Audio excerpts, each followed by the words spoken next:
Hello అండి, welcome back to our channel Andhra రుచులు by మల్లిక. ఈరోజు మనం సమ్మర్ స్పెషల్గా ఒక మంచి హెల్దీ అండ్ టేస్టీ స్వీట్ రెసిపీని ఎలా ప్రిపేర్ చేయాలో చూద్దామండి. పాలు మరియు సబ్జా గింజలతో ఈ స్వీట్ని ప్రిపేర్ చేస్తామండి. ఆరోగ్యానికి చాలా మంచిది.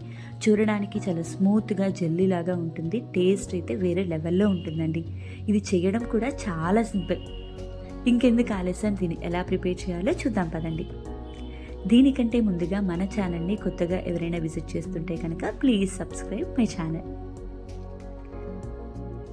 దీనికోసం ఒక మిక్సింగ్ బౌల్ తీసుకొని దీంట్లో ఒక గ్లాస్ వరకు పాలు పోసుకోండి.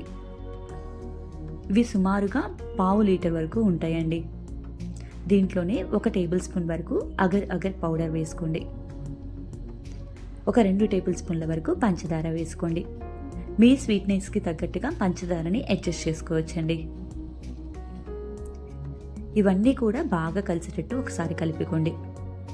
ఇప్పుడు స్టవ్ వెలిగించుకొని ఈ గిన్నెని స్టవ్ మీద పెట్టుకుని లో టు మీడియం ఫ్లేమ్లో ఒక మరుగు వచ్చేంత వరకు ఉంచుకోండి. సరిపోతుందండి. పంచదార అగర్ అగర్ పౌడర్ 2 కూడా కరిగిపోతుందండి. చూస్తున్నారు కదా, ఈ విధంగా వస్తే సరిపోతుందండి.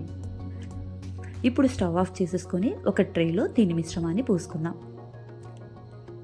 మీ దగ్గర ట్రే లేకపోతే స్టీల్ గిన్నెలో అయినా పోసుకోవచ్చండి. దీన్ని డీప్ ఫ్రిడ్జ్లో ఒక అరగంట పాటు పక్కన పెట్టుకోండి. ఇప్పుడు ఒక బౌల్ తీసుకొని దాంట్లో 1 టేబుల్ స్పూన్ వరకు సబ్జా గింజలు వేసుకోండి. దీంట్లోనే కొంచెం వాటర్ పోసుకొని కలిపి పక్కన పెట్టేసుకోండి.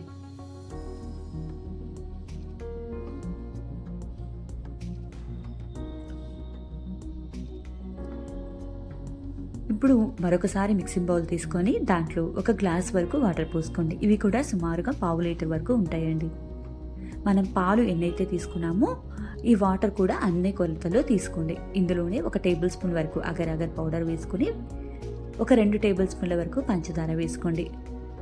పంచదార అనేది మీ స్వీట్నెస్కి తగ్గట్టుగా మీరు అడ్జస్ట్ చేసుకోవచ్చండి. ఒకసారి బాగా కలుపుకోండి. ఇలా బాగా కలిసిన తర్వాత స్టవ్ వెలిగించుకొని దీన్ని కూడా సేమ్ పాలలాగే మరిగించుకోవాలండి.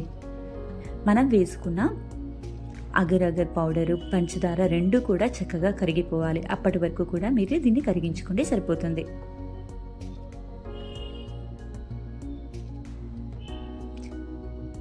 ఇప్పుడు దీన్ని స్టవ్ ఆఫ్ చేసుకొని పక్కన పెట్టుకోండి. దీంట్లోకి మనం నానబెట్టుకున్న సబ్జా గింజల్ని కూడా ఒక 2 టేబుల్ స్పూన్లు వేసుకోండి.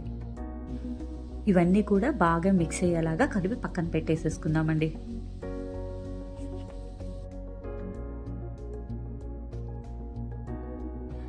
ఇప్పుడు అరగంట అయిపోయిందండి. మనం ప్రిపేర్ చేసుకున్న మిల్క్ పుడ్డింగ్ కూడా సెట్ అయిందో లేదో చూద్దాం. చూస్తున్నారు కదా, ఇలా చేతి పెడితే మనకి చేతికి అంటకూడదనమాట. ఆ లిక్విడ్ కొంచెం గట్టిగా అవ్వాలి. ఈ మిశ్రమం మొత్తం కూడా ఈ విధంగా అయిన తర్వాతే మనం ప్రిపేర్ చేసుకున్న సబ్జా పుడ్డింగ్ని దీని మీద వేసుకోవాలండి. మిల్క్ పుడ్డింగ్ సెట్ అయిన తర్వాత మాత్రమే దీనిపైన సబ్జా మిశ్రమాన్ని వేసుకోవాలి, గుర్తుంచుకోండి. ఇప్పుడు దీన్ని కూడా 1 గంట పాటు ఫ్రిడ్జ్లో పెట్టుకుందామండి. 1 అవర్ అయిందండి. చూస్తున్నారు కదా, చక్కగా జల్లీలాగా మొత్తం కూడా ఫామ్ అయింది.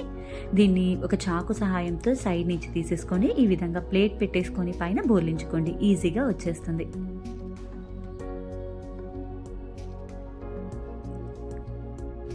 చాలా ఈజీగా పాలు మరియు సబ్జా గింజలతో హెల్తీగా ఈ విధంగా స్వీట్ ప్రిపేర్ చేసుకోండి. ఈ సమ్మర్లో చాలా టేస్టీగా కూడా ఉంటుంది. చూస్తున్నారు కదా, జెల్లీలాగా చాలా బాగుంది కదా. ఇప్పుడు దీన్ని మీకు నచ్చిన షేప్లో మీరు కట్ చేసుకోండి. చేతిలో కూడా పెట్టుకుంటే జారిపోతుందండి. చాలా నిదానంగా కట్ చేసుకోండి. ఈ విధంగా కట్ చేసుకున్న పీసెస్ని ఒక సర్వింగ్ ప్లేట్లోకి పెట్టుకొని సర్వ్ చేసుకోండి. అంతేనండి, ఎంతో టేస్టీగా ఉండే పాలు మరియు సబ్జా గింజలతో స్వీట్ రెడీ అయిపోయింది. మీరు కూడా ఒకసారి ట్రై చేసి ఎలా వచ్చిందో కామెంట్ చేయండి. అండ్ మీకు కనుక ఈ రెసిపీ నచ్చినట్టయితే మీ ఫ్రెండ్స్ అండ్ ఫ్యామిలీకి షేర్ చేయండి. మరిన్ని ఇలాంటి హెల్తీ అండ్ టేస్టీ రెసిపీస్ కోసం మన ఛానల్ని సబ్స్క్రైబ్ చేసుకుని కింద ఉన్న నోటిఫికేషన్ బటన్ని ప్రెస్ చేయండి. మరొక హెల్తీ అండ్ టేస్టీ రెసిపీతో మీ ముందుకు వస్తానండి. అప్పటి వరకు కూడా బాయ్ బాయ్.